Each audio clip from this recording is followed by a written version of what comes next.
Next, I would like to invite Ms. Sowmya Reddy, MLA and General Secretary of Mahila Congress Karnataka, to address the event.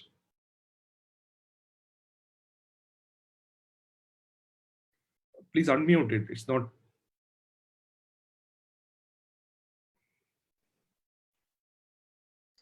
Are you able to hear me now? We can hear you. Okay. Okay. So really want to thank Dravidian Professional Forum and of course all the panelists. I've been listening to all of you, and it's really women in the public sphere. You know, I think it's also, I also happen to be the in charge of Tamil Nadu. I'm one of the general secretaries of Mahila Congress. So I have in fact actually kind of traveled across the state as well. And also my mother also happens to be from Tamil Nadu. So I think I don't want to repeat what others have already shared, the presentations and all the details of each and everything that all the others have spoken have been absolutely brilliant. I just want to just add a few things. That one is, of course, I mean, there is a massive underrepresentation of women in politics in general. For example, if you just want to talk about, for example, in the assemblies, you know, for example, in Karnataka, which is about 4%. We've already seen the statistics in all the other states as well. And of course, I think in the parliament, I think it's 12% as of now.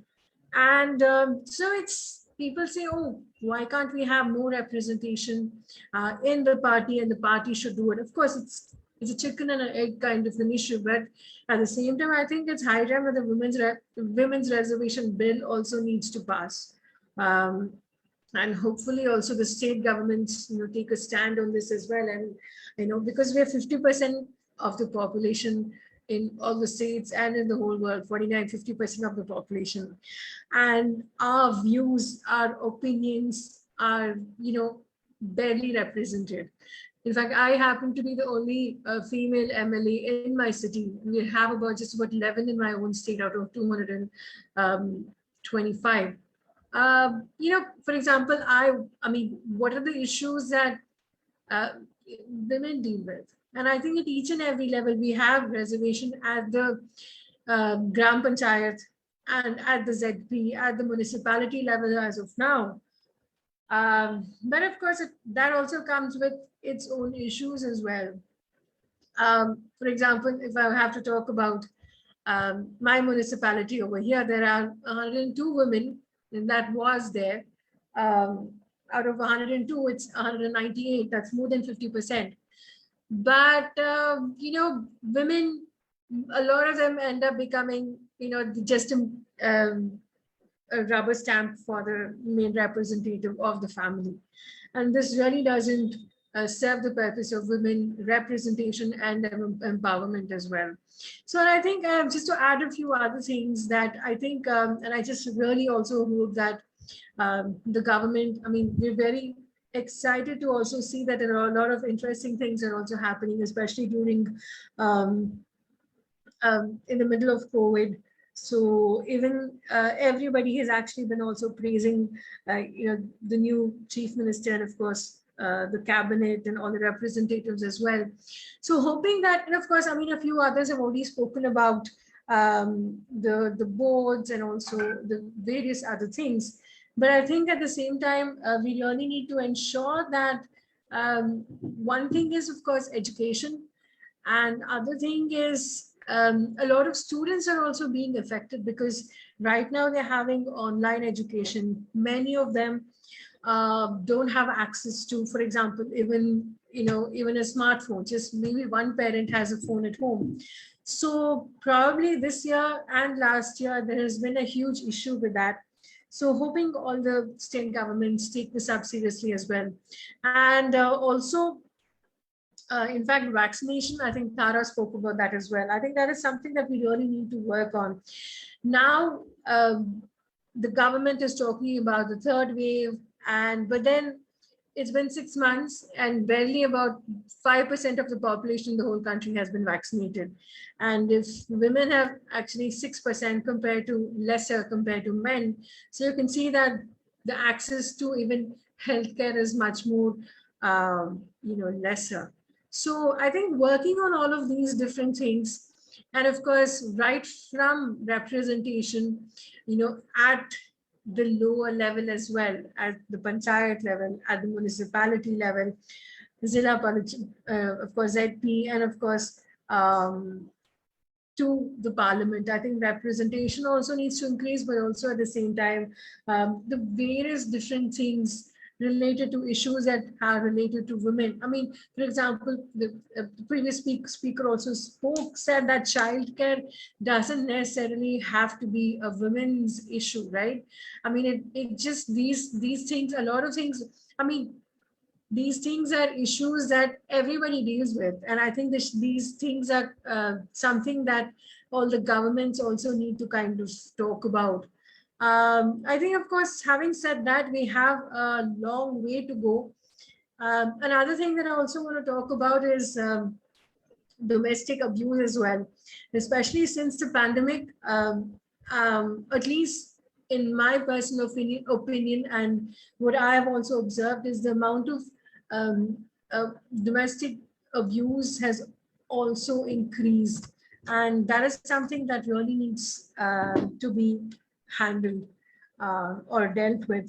And of course, not just looking into physical health, but also mental health as well, of women, and access to education, livelihood, healthcare. And finally, the most important thing is also jobs, livelihood. I think at the probably we're facing the highest unemployment rate in the past, they say, past 45 years. So, and the number of women is also much more higher compared to men as well. And of course, a lot of women are also doing unpaid work. And so I think the next few years we need to look into all of these things,